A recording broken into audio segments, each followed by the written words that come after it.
Hi friends, good morning. Lucky and చిట్నాడు ఛానల్కి welcome. ఈరోజు సండే కదండి, మేము నాటుకోడి తెచ్చుకున్నాం. నాటుకోడి ఎలా ఉండాలో మీకు చూపిస్తాను. నేను ముందుగా కిలోన్నర నాటుకోడి తీసుకున్నాను. దీన్ని కడిగి కొంచెం ఉప్పు పసుపు వేసి పక్కన పెట్టుకున్నాను. కర్రీకి ఆనియన్, టమాటా, పచ్చిమిర్చి కట్ చేసి పక్కన దానిలో వేయడానికి మనకి మసాలాకి నేను ఇవి రెడీ చేసుకున్నానండి. వీటిని నేను ఇప్పుడే కొంచెం లైట్గా, ఎక్కువ వేయించకూడదు, వీటిని లైట్గా వేయించి పక్కన పెట్టుకోవాలి. నేను వేయిస్తున్నానండి, ఒకసారి చూడండి.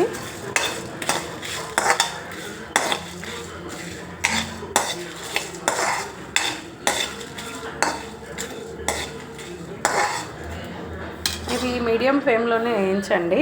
హై ఫ్లేమ్ అయితే మళ్ళీ మాడిపోతే మీకు కలర్ చేంజ్ అయిపోద్ది, టేస్ట్ కూడా ఉండదు. లైట్గా వేయించుకోండి. ఇది వేయించి దీన్ని మిక్సీ పట్టి పౌడర్ చేసుకోవాలి. ఇప్పుడు మీకు చూపించాను కదా, అది వేయించి ఇలా మిక్సీ జార్లో వేసుకున్నానండి. ఇప్పుడు దీన్ని గ్రైండ్ చేసి పౌడర్ చేసి మసాలా పౌడర్ చికెన్ కర్రీకి రెడీ చేసుకొని పక్కన పెడుతున్నాను. తర్వాత మనం కర్రీ ఉండాలి కదండి, దానికి నేను నాటుకోడి కదా కుక్కర్ తీసుకోవాలండి, లేకపోతే ఉడకదు. సో కుక్కర్ ముందుగా తీసుకున్నాను. దానిలోకి ఒక 2 స్పూన్ల ఆయిల్ తీసుకుంటున్నానండి.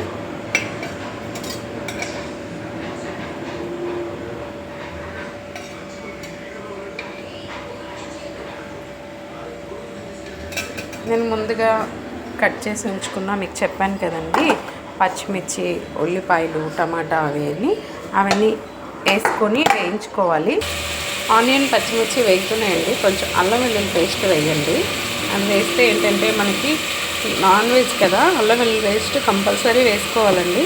వేసుకొని నేను ఇలా వేయించండి. వేగుతూ ఉంటుంది, కలుపుతూ ఉండండి. ఆనియన్ కూడా, పచ్చిమిర్చి వేగినాక టమాటా వేసుకున్నాం అండి. టమాటా కూడా వేగింది. అల్లం వెల్లుల్లి పేస్టు, టమాటా అన్నీ కలిసి వేగుతున్నాయి. ఇలా మీడియం ఫ్లేమ్లోనే, సిమ్లోనే ఉంచి వేయించాలి. ఇదంతా వేగాలి కాసేపు. మీకు ముందుగా చూపించాను కదండి మసాలా ఏమేమి వేసుకోవాలో. ఇప్పుడు మిక్సీ వేసుకున్నాను. ఈ విధంగా మసాలా రెడీ అవుతుంది నాటుకోడి కోసం. అప్పటికప్పుడు మనం ఇలాగే రెడీ చేసుకోవాలండి. ఉల్లిపాయ, పచ్చిమిర్చి అన్నీ వేగిపోయాయండి. ఇప్పుడు నేను ముందుగా మీకు చెప్పాను కదా నాటుకోడి తీసుకున్నానని, దాన్ని వేస్తున్నానండి.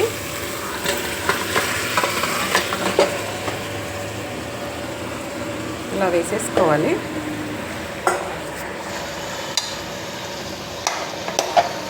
కలపాలండి మొత్తము అంతా కలిసేటట్టు.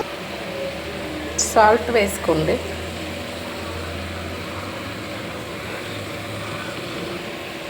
కారం కూడా మీరు ఎంత తింటారో దానికి సరిపడా వేసుకోండి. నేను నాటుకోడి కనుక ఒక 2 స్పూన్లు వేసుకుంటున్నానండి, ఎందుకంటే కొంచెం కారంగా ఉంటే టేస్ట్ భలే ఉంటుంది. మొత్తం ఇది వేసినాక ఒకసారి కలుపుకోవాలి. ముందుగా తయారు చేసుకున్నాను కదా ఆ మసాలా పౌడర్ కూడా వేస్తున్నాను. మొత్తం వేసి మొత్తం కలుపుకొని కొద్దిసేపు దాన్ని వాటర్ వచ్చే వరకు మూత పెట్టి కాసేపు ఒక 10 నిమిషాలు ఆగాలండి. అన్నీ వేసాం కదండి, మసాలా కూడా వేసాంగా, కలుపుకొని మూత పెట్టాం కదా. ఇప్పుడు దానికి దిగింది. ఇప్పుడు చూడండి, నాటుకోడి మసాలా అన్నీ వేసేసరికి కమ్మనైన వాసన వస్తుంది, తినబుద్ధి అవుతుంది. మీరు కూడా తినాలి అనుకుంటే నా ఛానల్ చూసి సబ్స్క్రైబ్, లైక్ చేసి మీరు కూడా నాటుకోడి తెచ్చుకొని నేను చెప్పిన విధంగా అన్నీ రెడీ చేసుకొని వండేసుకొని తినండి. ఇంకెందుకు ఆలస్యం, ఆదివారం, అందులో సండే అనేసరికి మనం ఏదో ఒకటి వండాలి కనుక అదే నాటుకోడి వండుకొని తింటే సూపర్ ఉంటుంది. ఇంకా అయిపోలేదండి కూర, జస్ట్ కలుపుకున్నాము మనము. ఇంకా కొద్దిసేపు అయినాక వాటర్ వేసుకోవాలి.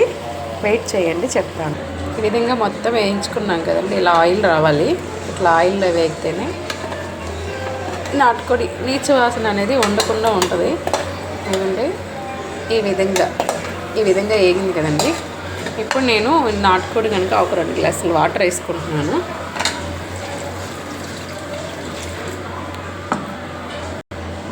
ఈ విధంగా వాటర్ వేసుకున్నాండి. వాటర్ వేసుకొని మొత్తం ముక్కంతా కలిసేటట్టు కలుపుకోవాలి, మొత్తం వాటర్లో ములిగేటట్టు. ఇంక కలుపుకొని ఈ విధంగా కలుపుకొని ఉప్పు కారం చూసుకోండి. సరిపోతే ఓకే, చాలిపోతే మీకు తగినంత వేసుకోండి. వేసుకొని ఇంకా కుక్కర్ మూత పెట్టి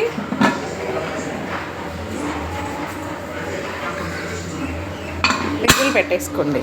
ఇలా నాటుకోడి కనుక మినిమం ఒక 5-6 విజిల్లు వచ్చేదాకా వెయిట్ చేద్దాం.